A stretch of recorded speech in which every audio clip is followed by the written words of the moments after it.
Hello everyone, स्वागत है आपका हमारे चैनल परफेक्ट फार्मेसी पे।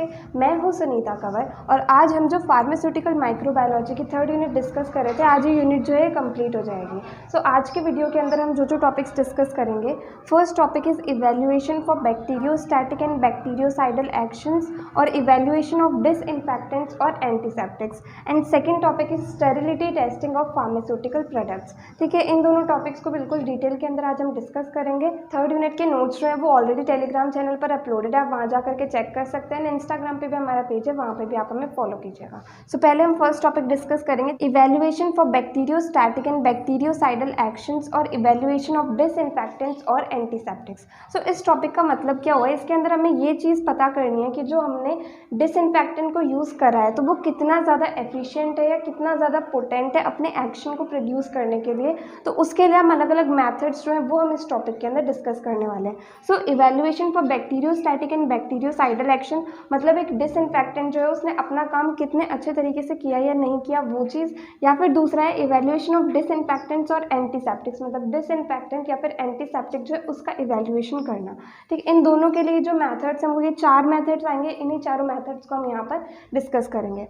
सो first method is phenol coefficient test, Rideal Walker test. Second method is calcicycase test. Third method is tube dilution and agar plate method, and fourth is cup plate method. ठीक है, इन चारों को हम यहाँ पे detail के अंदर डिस्कस करेंगे। इससे पहले हम लोग एक बार बैक्टीरियोस्टैटिक एंड बैक्टीरियोसाइडल इनकी डेफिनेशन क्या होगी वो चीज़ हम लोग देखते हैं। तो बैक्टीरियोस्टैटिक, स्टैटिक वर्ड का जो मतलब है वही होता है कि रोकना। सो बैक्टीरियोस्टैटिक का क्या मतलब होता है कि ऐसे एंटी माइक्रोबियल एजेंट्स जो क्या करते हैं कि माइक्रो ऑर्गेनिजम्स की ग्रोथ को रोकते हैं, उन्हें हम बैक्टीरियोस्टैटिक कहते हैं। Second is bactericidal. So cidal का मतलब होता है किल करना। तो ऐसे एंटी माइक्रोबियल एजेंट जो क्या करते हैं कि माइक्रो ऑर्गेनिजम्स को किल कर देते हैं, उन्हें हम बोलते हैं बैक्टीरियोसाइडल एजेंट्स। ठीक है, नाउ डिसइंफेक्टेंट एंड एंटीसेप्टिक इनकी डेफिनेशन हमने पिछले वीडियोस के अंदर डिस्कस करी थी, आप वहाँ पर चेक कर सकते हैं। सो सबसे पहले हम डिटेल के अंदर डिस्कस करेंगे phenol coefficient test, Rideal Walker test. ठीक है, इस टेस्ट के अंदर हम क्या करते हैं, सबसे पहले तो मेनली हम फिनोल जो है इसे स्टैंडर्ड के रूप में इस टेस्ट के अंदर यूज़ करते हैं, एंड देन उसके बाद में फाइनली हम फिनोल कोएफिशिएंट या फिर रीडियल वॉकर कोएफिशिएंट जो है इसे हम कैलकुलेट करते हैं। ठीक है, वो हमारे पास फाइनली आ जाता है, तो उससे हमें पता चलता है कि जो हमारे पास गिवन डिसइंफेक्टेंट है वो कितना इफेक्टिव है एंड कितना इफेक्टिव नहीं है।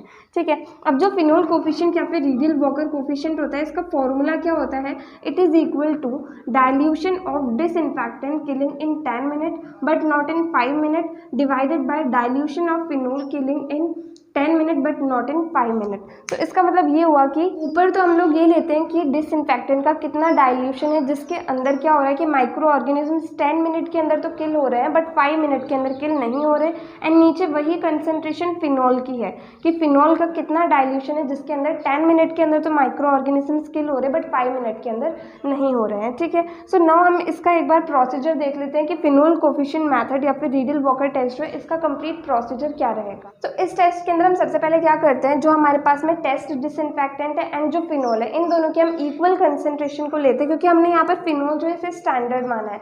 तो फिनोल के कंपैरिजन में हमारा जो डिसइंफेक्टेंट है वो कितना इफेक्टिव है और कितना नहीं है वो चीज़ हम इस मेथड के अंदर देखेंगे।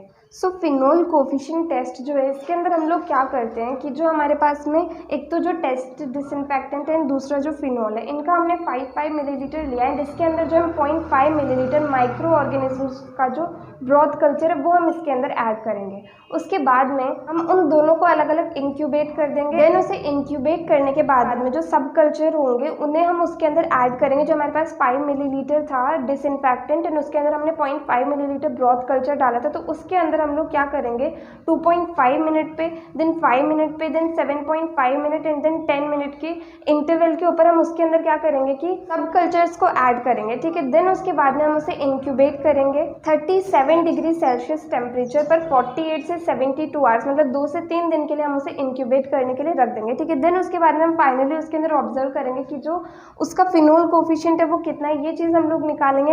ये हम चेक करेंगे कि उसके अंदर जो माइक्रो ऑर्गेनिजम्स है उसकी ग्रोथ कितनी है और कितनी नहीं है। इसी से हमें पता चलेगा कि जो हमारे पास गिवन डिसइंफेक्टेंट है वो कितना ज़्यादा एफिशिएंट है और कितना नहीं है। इसके लिए हम एक ये टेबल भी ड्रॉ करते हैं। तो इस टेबल के अंदर क्या आता है, पहले कॉलम के अंदर आता है डिसइंफेक्टेंट कि कौन सा डिसइंफेक्टेंट, देन कौन कौन सा डाइल्यूशन हमने लिया है, देन जो टाइम इंटरवल है सब कल्चर का वो यहाँ पर आता है। एंड यहाँ पर हमने ये रिप्रेजेंट कर रखा है कि 2.5 मिनट पे जो माइक्रो ऑर्गेनिज्म है वो किल हुए या फिर नहीं हुए, ठीक है। तो ये एक एग्जाम्पल है। तो टेस्ट डिसइंफेक्टेंट है, उसके लिए डाइल्यूशन है 1:1000, 1:2000, 1:3000 एंड 1:4000, ठीक है। एंड इसके अंदर पॉजिटिव का मतलब ये है कि शो कर रहा है ग्रोथ, मतलब माइक्रो ऑर्गेनिजम्स वहाँ पर प्रेजेंट है। नेगेटिव का मतलब है कि कोई ग्रोथ वहाँ पर नहीं हो रही माइक्रो ऑर्गेनिजम्स की, ठीक है। तो इस तरीके से टेस्ट डिसइंफेक्टेंट के लिए है। एंड देन नीचे जो है ये फिनोल के लिए, ये है डाइल्यूशंस एंड ये इसका रिजल्ट, ठीक है। अब नाउ इसका हम फिनोल कोफिशिएंट कैलकुलेट करेंगे। तो जैसे हम यहाँ पर टेस्ट डिसइंफेक्टेंट का डाइल्यूशन लें एंड देन साथ में फिनोल का डाइल्यूशन लेंगे, ठीक है। इससे जब हम फिनोल कोफिशिएंट निकालेंगे तो उससे क्या आएगा 2000 डिवाइडेड बाय 100, ठीक है। तो इससे हमारे पास फिनोल कोफिशिएंट की वैल्यू आ जाएगी 20, ठीक है। अब 20 का क्या मतलब हुआ, 20 का मतलब ये हुआ कि जो हमारे पास गिवन डिसइंफेक्टेंट है वो फिनोल से 20 टाइम्स ज़्यादा एफिशिएंट है, ठीक है। यहाँ पर क्या होता है, अगर जो फिनोल कोफिशिएंट की वैल्यू 1 आ रही है तो इसका मतलब तो ये हुआ कि उसकी इफेक्टिवनेस जो है वो फिनोल की जैसी ही है।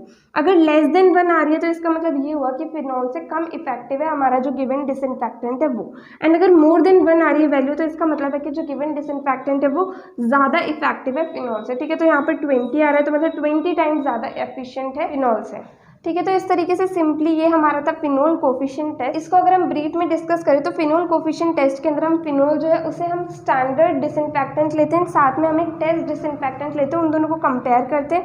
देन फिनोल कोफिशिएंट को हम कैलकुलेट करते हैं एक प्रोसीजर के थ्रू। एंड फिनोल कोफिशिएंट की वैल्यू जो है वो डिसाइड करती है कि जो गिवन डिसइंफेक्टेंट है वो फिनोल से कितना ज़्यादा एफिशिएंट है या कम एफिशिएंट है या उसके बराबर एफिशिएंट है, ठीक है। नाउ सेकेंड इज कैल्सीसाइकिस टेस्ट और कैपेसिटी टेस्ट, ठीक है। कैल्सीसाइकिस टेस्ट जो है इसे ही हम कैपेसिटी टेस्ट भी कह सकते हैं, क्योंकि कैल्सीसाइकिस टेस्ट के अंदर क्या होता है, हम लोग ये देखते हैं कि हमें कितनी कैपेसिटी चाहिए डिसइंफेक्टेंट की, जिसकी मदद से क्या होता है कि माइक्रो ऑर्गेनिजम्स की ग्रोथ को वो रोकेगा या फिर माइक्रो ऑर्गेनिजम्स को किल करेगा, ठीक है। नाउ इस टेस्ट के अंदर क्या होता है, स्टैंडर्ड माइक्रोब्स जो है जैसे कि एस्केरिचिया कोलाई, ई कोलाई हो गया, उन्हें हम ऐड करते हैं 0, 10 एंड 20 मिनट्स के ऊपर, ठीक है। सो इसके अंदर क्या होता है, जो डिसइंफेक्टेंट है उसकी एफिशिएंसी हमें इस चीज़ से पता चलती है कि जो हमारे पास डिसइंफेक्टेंट को हमने माइक्रो ऑर्गेनिजम्स के अंदर यूज़ करा तो उसके अंदर कितने माइक्रोब्स जो है वो किल हुए या फिर कितने माइक्रोब्स की ग्रोथ रुकी, उसके बेसिस पे हमें पता चलता है कि डिसइंफेक्टेंट कितना एफिशिएंट है। इसके अंदर हम फिनोल से कंपैरिजन नहीं कर रहे हैं जैसे कि हम फिनोल कोफिशिएंट टेस्ट के अंदर कर रहे थे, ठीक है। तो इसके अंदर हम सिंपली ये देखते हैं कि कितने माइक्रो ऑर्गेनिजम्स गिवन डिसइंफेक्टेंट से किल हुए या फिर कितने की ग्रोथ जो है वो इनहिबिट हुई। ये वाला टेस्ट जो होता है इसे हम डर्टी कंडीशंस के अंदर भी, हम क्लीन कंडीशंस के अंदर भी, दोनों कंडीशंस के अंदर ये यूज़ कर सकते हैं। तो इससे हमें क्या होता है कि ऑर्गेनिक मैटर के प्रेजेंस में डिसइंफेक्टेंट जो है वो कितना एफिशिएंट है, ये चीज़ भी हमें इस टेस्ट के द्वारा पता चलती है। सो इस मेथड के अंदर हम क्या करेंगे, हमारे पास एक बैक्टीरियल सस्पेंशन है 10 मिलीलीटर, ठीक है। एंड हमारे पास डिसइंफेक्टेंट है 3 मिलीलीटर। सबसे पहले हम जो हमारे पास बैक्टीरियल सस्पेंशन है इसका 1 मिलीलीटर जो है हम डिसइंफेक्टेंट के अंदर ट्रांसफर करेंगे 0 मिनट पे, 10 मिनट पे एंड 20 मिनट पे, ठीक है। देन उसके बाद में हम क्या करेंगे, जो हमारा डिसइंफेक्टेंट है जिसके अंदर हमने बैक्टीरियल सस्पेंशन भी डाला हुआ है, ठीक है, उसे हम 5 टेस्ट ट्यूब्स के अंदर ऐड करेंगे, ठीक है। 0.02 मिलीलीटर जो है हर एक ट्यूब के अंदर हमें डालना है। सो सिंपली इसके अंदर क्या होगा कि सबसे पहले 0 मिनट पे हम 1 मिलीलीटर बैक्टीरियल सस्पेंशन का डिसइंफेक्टेंट के अंदर ऐड करेंगे। देन जब 8 मिनट हो जाएंगे तो हम क्या करेंगे कि ये डिसइंफेक्टेंट में से 0.02 मिलीलीटर जो है वो ये 5 ट्यूब्स के अंदर डालेंगे, ठीक है। देन 10 मिनट पे हम वापस से 1 मिलीलीटर जो है इसके अंदर ऐड करेंगे। देन इसके बाद में इसका 0.02 मिलीलीटर जो है 18 मिनट पे हम इन 5 ट्यूब्स के अंदर ऐड करेंगे। देन वापस से 20 मिनट पे इसका 1 मिलीलीटर हम इसके अंदर ट्रांसफ़र करेंगे। एंड जो ये है इसका 0.02 मिलीलीटर हर एक ट्यूब के अंदर हम 28 मिनट पे ट्रांसफ़र करेंगे, ठीक है। तो इस तरीके से इसका सिंपली प्रोसीजर रहता है। नाउ हमें ये कैसे पता चलेगा कि हमारा जो गिवन डिसइंफेक्टेंट है उसने इस टेस्ट को पास किया कि नहीं करा, तो उसके लिए हमारे पास ये रहता है कि जो हमारे पास ये 5 ट्यूब्स है, 5 ट्यूब्स एंड 5 ट्यूब्स है, ठीक है। इसमें से अगर 3 ट्यूब्स जो है इनके अंदर माइक्रोब्स की ग्रोथ नहीं होगी तो इसका मतलब है कि हमारा डिसइंफेक्टेंट जो है वो इफेक्टिव है, ठीक है। मतलब ये 5 ट्यूब्स है तो इसमें से शुरू की 3 ट्यूब्स जिसके अंदर हम 0.02 मिलीलीटर ऐड करेंगे, इनके अंदर कोई भी माइक्रोब्स जो है वो नहीं होंगे। इसका मतलब है कि हमारा डिसइंफेक्टेंट एफिशिएंट है। साथ ही यहाँ पर भी जो ये 3 ट्यूब्स है इनके अंदर कोई माइक्रो ऑर्गेनिजम्स नहीं होंगे, इन तीनों के अंदर भी कोई माइक्रो ऑर्गेनिजम्स नहीं होंगे। तो शुरू की 3 ट्यूब्स के अंदर माइक्रो ऑर्गेनिजम्स नहीं आ रहे, इसका मतलब है कि हमारा गिवन डिसइंफेक्टेंट जो है वो एफिशिएंट है, मतलब जो हमने ये जो टेस्ट करा है उस टेस्ट को ये डिसइंफेक्टेंट जो है वो पास करता है अगर 3 ट्यूब्स के अंदर माइक्रो ऑर्गेनिजम्स की ग्रोथ नहीं होती है तो इस तरीके से सिंपली होता है कैल्सियसाइकेज टेस्ट। ठीक है, नेक्स्ट जो आता है वो है tube dilution and agar plate method. ठीक है, सो इस मेथड के अंदर हम क्या करते हैं, जो हमारे पास डिसइंफेक्टेंट है उसे हम सबसे पहले अगार मीडियम के अंदर ऐड कर देते हैं, देन उसके बाद में जो वो अगार मीडियम होता है उसे हम इनॉक्यूलेट करते हैं माइक्रो ऑर्गेनिज्म से। ठीक है, इससे क्या हुआ कि हमारे पास एक टेस्ट ट्यूब आ गई, उसके अंदर हमने माइक्रो ऑर्गेनिज्म एंड साथ ही साथ टेस्ट डिसइंफेक्टेंट जो है उन दोनों को हमने उसके अंदर ऐड कर लिया। देन उसके बाद में क्या होगा, उन टेस्ट ट्यूब्स को हम 30 से 35 डिग्री सेल्सियस पर 2 से 3 दिन के लिए क्या करेंगे, उसे हम इनक्यूबेट कर देंगे। ठीक है, देन इनक्यूबेट करने के बाद में हम उन्हें ऑब्जर्व करेंगे। तो हमारे पास 2 तरह के मेथड्स होते हैं उन्हें इवेलुएट करने के। पहला आता है ट्यूब डाइल्यूशन मेथड जिसके अंदर हम टर्बिडिटी को ऑब्जर्व करते हैं, दूसरा आता है अगार प्लेट डाइल्यूशन मेथड जिसके अंदर हम कॉलोनीज को ऑब्जर्व करते हैं। ठीक है, ट्यूब डाइल्यूशन मेथड के अंदर हम टर्बिडिटी को ऑब्जर्व करते हैं, तो यहाँ पर हमारे पास में 4 सोल्यूशंस है। ठीक है, एक तो हमारे पास आ गया बिल्कुल क्लियर सोल्यूशन, दूसरा आ गया जो कि स्लाइटली टर्बिड है, देन उसके बाद में नेक्स्ट आ गया जो कि मॉडरेटली टर्बिड है, लास्ट वाला बहुत ज़्यादा टर्बिड है। सो जो क्लियर सोल्यूशन है इसके अंदर कोई माइक्रो ऑर्गेनिजम्स की ग्रोथ नहीं है, जो स्लाइटली टर्बिड है इसके अंदर थोड़े माइक्रो ऑर्गेनिजम्स की ग्रोथ है, मॉडरेट के अंदर थोड़े ज़्यादा है, मोर टर्बिड के अंदर बहुत सारे माइक्रो ऑर्गेनिजम्स जो है वो प्रेजेंट है, एंड जो डिसइंफेक्टेंट है वो इफेक्टिव नहीं है। ठीक है, तो हमारे पास जो फाइनल ऑब्जर्वेशन आएगी जब हम उसे इंक्यूबेट करने के बाद में 2 से 3 दिन के बाद में देखेंगे, तो इसमें से जो भी हमारी ऑब्जर्वेशन आएगी उसके बेसिस पर हमें पता चल जाए कि हमारा जो डिसइंफेक्टेंट है वो किस तरीके का है। अगर क्लियर आएगा बिल्कुल तो इसका मतलब है कि वो डिसइंफेक्टेंट जो है वो कंप्लीटली इफेक्टिव है, उसने सारे के सारे माइक्रो ऑर्गेनिजम्स को किल कर दिया। एंड अगर उसके अंदर बहुत ज़्यादा टर्बिडिटी आएगी तो मतलब उसके अंदर माइक्रो ऑर्गेनिजम्स प्रेजेंट है एंड डिसइंफेक्टेंट जो है वो इफेक्टिव नहीं है। ठीक है, दूसरा आता है अगार प्लेट डाइल्यूशन मेथड, इसके अंदर हम कॉलोनीज को ऑब्जर्व करते हैं। अगर हमारे पास बिल्कुल साफ आ रहा है, कोई भी कॉलोनीज प्रेजेंट नहीं है, तो इसका मतलब डिसइंफेक्टेंट जो बहुत ज़्यादा इफेक्टिव है। यहाँ पर क्या है, अप्रॉक्स 100 कॉलोनीज प्रेजेंट है, यहाँ पर अप्रॉक्स 500 कॉलोनीज प्रेजेंट है, यहाँ पर जो अप्रॉक्स 1000 कॉलोनीज जो है वो प्रेजेंट है। तो 1000 कॉलोनीज मतलब बहुत सारे माइक्रो ऑर्गेनिजम्स यहाँ पर प्रेजेंट है, मतलब अगर हमारे पास ये ऑब्जर्वेशन आती है तो गिवन डिसइंफेक्टेंट जो है वो बिल्कुल भी इफेक्टिव नहीं होगा। ठीक है, तो इस तरीके से सिंपली हम ट्यूब डाइल्यूशन अगार प्लेट मेथड को डिफाइन कर सकते हैं। Now last method for evaluation is cup plate method. इस मेथड के अंदर हम क्या करते हैं, सबसे पहले जो अगार है उसे हम मेल्ट करते हैं। ठीक है, उसे मेल्ट करने के बाद में उसे थोड़ी देर के लिए हम कूल करते हैं, देन जो अगार मीडियम है वो हमारे पास में प्रिपेयर हो जाता है। ठीक है, सबसे पहले हम इस मीडियम के अंदर माइक्रो ऑर्गेनिजम्स को ऐड करते हैं, देन जब अगार जो है वो सॉलिडिफाई हो जाता है तो उसके अंदर हम क्या करते हैं, 9 मिलीमीटर डायमीटर का उसके अंदर हम होल क्रिएट करते हैं, एंड उस होल से क्या करते हैं, हम उस मीडियम को वहाँ से कट कर देते हैं, वहाँ पर जो है डिसइंफेक्टेंट या एंटीसेप्टिक जिसका भी हम इवेल्युएशन कर रहे हैं उसे हम वहाँ पर ऐड कर देते हैं। ठीक है, ये होल जो हम करते हैं स्टेराइल कोर्क बोरर की मदद से, एंड इन होल्स के अंदर हम डिसइंफेक्टेंट या फिर एंटीसेप्टिक को रख देते हैं। ठीक है, इसके बाद में हम क्या करेंगे, ये जो हमारे पास अब जो मीडियम है जिसके अंदर हमारे पास माइक्रो ऑर्गेनिजम्स भी प्रेजेंट है एंड डिसइंफेक्टेंट भी प्रेजेंट है, तो इस मीडियम को हम इनक्यूबेट कर देंगे 30 से 35 डिग्री सेल्सियस पर 2 से 3 दिन के लिए। ठीक है, अब जब हम इसे 2 से 3 दिन के बाद में ऑब्जर्व करेंगे तो इसके अंदर क्या होगा, जोन ऑफ इनिबिशन जो है वो फॉर्म हो जाएंगे।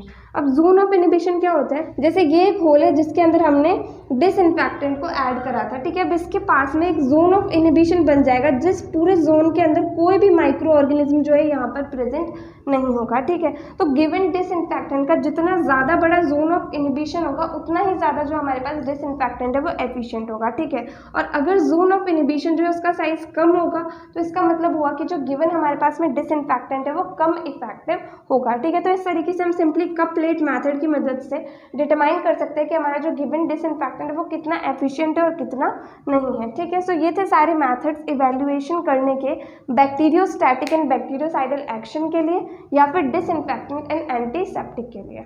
नाउ नेक्स्ट टॉपिक हम डिस्कस करेंगे sterility testing of products according to IPBP and USP। So sterility testing products की किस तरीके से हम कर सकते हैं वो चीज़ हम इस टॉपिक के अंदर डिस्कस करेंगे। सो सबसे पहले स्टेरिलिटी टेस्टिंग का मतलब क्या होता है। सो स्टेरिलिटी टेस्टिंग का ये मतलब हुआ कि हमने कोई भी फार्मास्यूटिकल प्रिपरेशन बनाई है। ठीक है, तो फाइनल प्रिपरेशन जो है इसके अंदर कोई भी माइक्रो ऑर्गेनिज्म प्रेजेंट नहीं होने चाहिए जो कि उसे ख़राब कर दे। तो हम ये चीज़ चेक करते हैं कि जो हमारे पास फाइनल प्रिपरेशन है उसके अंदर कोई भी माइक्रो ऑर्गेनिज्म प्रेजेंट है या फिर नहीं है, तो उसी चीज़ को जो है स्टेरिलिटी टेस्टिंग कहा जाता है। सो जो फाइनल फार्मास्यूटिकल प्रोडक्ट है उसका स्टेरिलाइजेशन करने के बाद में भी कहीं उसके अंदर कोई माइक्रो ऑर्गेनिज्म प्रेजेंट तो नहीं रह गए, उसके लिए हम स्टेरिलिटी टेस्टिंग करते हैं।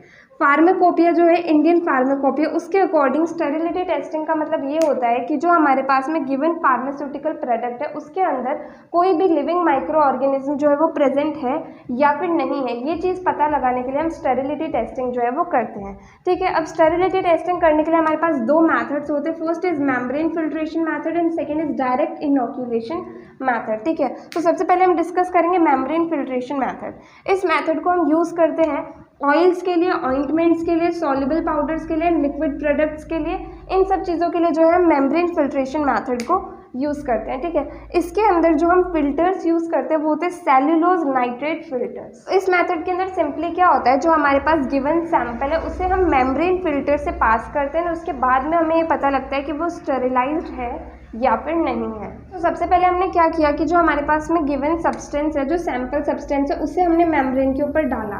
तो थोड़ी देर में क्या होता है, मेम्ब्रेन जो होती है वो पूरे के पूरे सब्सटेंस को एब्जॉर्ब कर लेती है। नाउ जो सब्सटेंस जिसका हम स्टेरिलिटी टेस्टिंग कर रहे हैं, अगर उसकी एंटीबैक्टीरियल प्रॉपर्टीज़ है तो हम लोग क्या करेंगे, सबसे पहले हम इस मेम्ब्रेन को 3 बार जो है 100 मिलीलीटर स्टेराइल पेप्टोन सोल्यूशन की मदद से हम इसे वॉश कर लेंगे। ठीक है, नाउ इसके बाद में हम क्या करेंगे, इस सैंपल का फिल्ट्रेशन करेंगे। ठीक है, फिल्ट्रेशन होने के बाद में जो हमारे पास मेम्ब्रेन थी इसे हम 2 हाफ्स के अंदर डिवाइड कर देंगे, मतलब मेम्ब्रेन जो है उसे हम बीच में से कट कर देंगे। ठीक है, अब जो एक हाफ है उसका उसे हम 100 millilitre fluid soybean casein digest medium के अंदर ऐड करेंगे। ठीक है, देन इसके बाद में 20 से 25 डिग्री सेल्सियस पर हम इसे 1 हफ्ते के लिए इनक्यूबेट करने के लिए रख देंगे। ठीक है, देन दूसरा जो हाफ है उसे हम 100 मिलीलीटर फ्लूइड थायोग्लाइकोलेट मीडियम के अंदर रखेंगे एंड इसे हम 30 से 35 डिग्री सेल्सियस टेम्परेचर पर 1 हफ्ते के लिए इनक्यूबेट करने के लिए रख देंगे। ठीक है, अब 1 हफ्ते के बाद में हम ऑब्जर्व करेंगे जो हमारे पास में ये दोनों पार्ट्स हैं इनमें से किसी के अंदर भी माइक्रो ऑर्गेनिज्म की ग्रोथ है या फिर नहीं है, या फिर माइक्रो ऑर्गेनिज्म प्रेजेंट है या फिर नहीं है। तो अगर माइक्रो ऑर्गेनिजम्स जो है वो प्रेजेंट होते हैं तो इसका मतलब ये हुआ कि जो हमारे पास गिवन सब्सटेंस था वो स्टेरिलिटी टेस्ट को फेल कर देगा। लेकिन अगर उसके अंदर माइक्रो ऑर्गेनिज्म नहीं मिले हमें तो इसका मतलब है कि जो गिवन सब्सटेंस है वो स्टेरिलिटी टेस्ट को पास कर देगा। ठीक है, तो इस तरीके से हम जो है मेम्ब्रेन फिल्ट्रेशन मैथड की मदद से स्टेरिलिटी टेस्टिंग कर सकते हैं। Now second is direct inoculation method. ठीक है, ये मैथड जो है स्टेरिलिटी टेस्टिंग के लिए बहुत ही सिंपल सा मैथड है। इसे हम यूज़ करते हैं एक्वस सोल्यूशंस के लिए, सस्पेंशंस के लिए, ऑयली सोल्यूशंस के लिए, स्टेराइल डिवाइसेस के लिए। ठीक है, अब इस मेथड के अंदर सिंपली हम क्या करते हैं, इसके अंदर डायरेक्ट इनोक्यूलेशन होता है, मतलब जो हमारे पास में टेस्ट सब्सटेंस है उसे हम कंटेनर में से लेकर के, मतलब जिसके अंदर वो फिल्ड है उसके अंदर से हम उसे लेकर के एंड पिपेट की मदद से हम उसे जो कल्चर मीडियम वेसल है वहाँ पर हम उसे ट्रांसफ़र करते हैं। ठीक है, देन उसके बाद में हम उसे इस तरीके से मिक्स करेंगे, मतलब जो कल्चर मीडियम है एंड जो हमारे पास में जो टेस्ट सब्सटेंस है उसे हम इस तरीके से मिक्स करेंगे कि वहाँ पर कोई भी एरेशन जो है वो ना हो। ठीक है, तो सिंपली हमने इन दोनों चीज़ों को मिक्स कर लिया। देन अगर हम फ्लूइड थायोग्लाइकोलेट मीडियम ले रहे हैं तो हम उसे 2 हफ्ते के लिए 30 से 35 डिग्री सेल्सियस पर इनक्यूबेट करेंगे एंड अगर हम सोयाबीन कज़ीन डाइजेस्ट मीडियम ले रहे हैं तो उसे हम 2 हफ्ते के लिए 20 से 25 डिग्री सेल्सियस टेम्परेचर पर इनक्यूबेट करेंगे। ठीक है, अब इनक्यूबेट करने के बाद में जब हम 2 हफ्ते के बाद में उस मीडियम को ऑब्जर्व करेंगे तो अगर उसके अंदर माइक्रो ऑर्गेनिजम्स की ग्रोथ हो रही है तो मतलब ये हुआ कि जो टेस्ट सब्सटेंस है वो स्टेरिलिटी टेस्ट को फेल करता है, मतलब वो उसके अंदर पास नहीं हुआ। एंड अगर उसके अंदर कोई भी माइक्रो ऑर्गेनिजम्स की ग्रोथ नहीं होगी तो इसका मतलब है कि जो गिवन सब्सटेंस है वो जो स्टेरिलिटी टेस्ट है उसे पास करता है। ठीक है, तो यहाँ पर हमारी जो फार्मास्यूटिकल माइक्रोबायोलॉजी है उसकी 3rd यूनिट कंप्लीट होती है। अगर आपको इस वीडियो के अंदर या किसी भी वीडियो के अंदर कोई भी डाउट आया हो तो आप कमेंट सेक्शन में पूछ सकते हैं। एंड अगर आपको ये वीडियो हेल्पफुल लगी हो तो प्लीज़ आप इस वीडियो को लाइक करना, ज़्यादा से ज़्यादा लोगों को शेयर करना और चैनल को सब्सक्राइब करना। थैंक यू सो मच इस वीडियो को एंड तक देखने के लिए एंड चैनल को सपोर्ट करने के लिए।